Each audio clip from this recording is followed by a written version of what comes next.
Welcome back guys. Ito ang first impression ng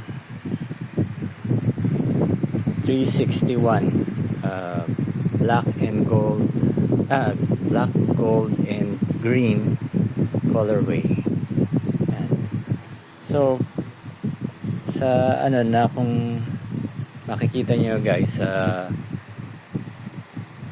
very siya, kakarating pa lang, so very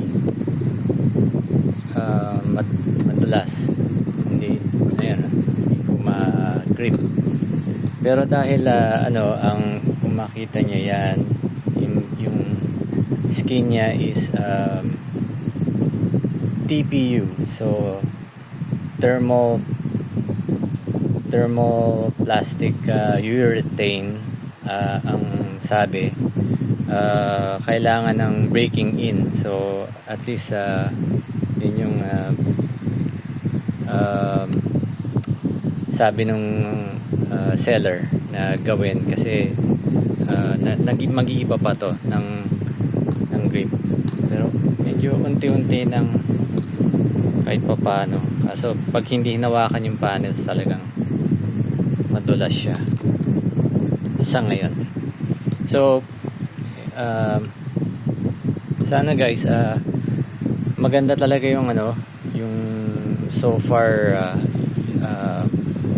ang size niya eksakto talaga, kahit sinabi sa specs niya ay 8 to 9 PSI, so hindi 7 to 8 ito, so may extra na kailangan na ilagay. So ginawa ko naman yun, kaya nakuha kong size niya is 29.5 inches talaga, fully pump. Tapos ang weight niya is 591 grams. Ayan. Ano ba? May mga gusto nyo makita yung design, yung gold na Chinese characters, pero buti na lang may parang grip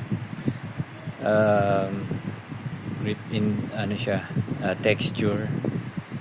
Ayan, kita nyo pati itong mga medyo iba yung texture na itong 361, tas sa balat niya. Ayan.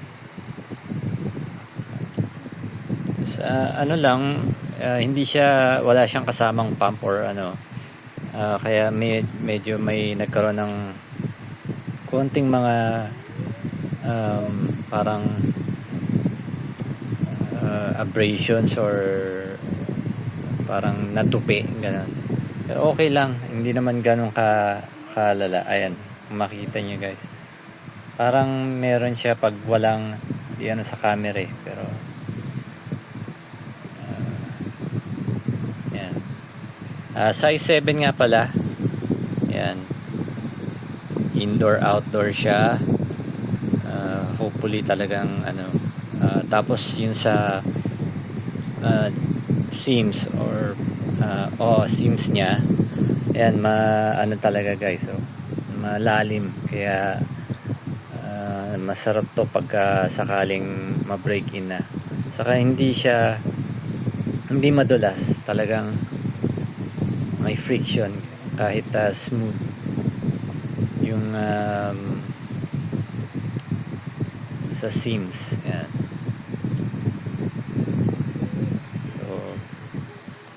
So yun lang guys. Kung may questions kayo, comment, like, subscribe. Sana matestingan ng sa Monday.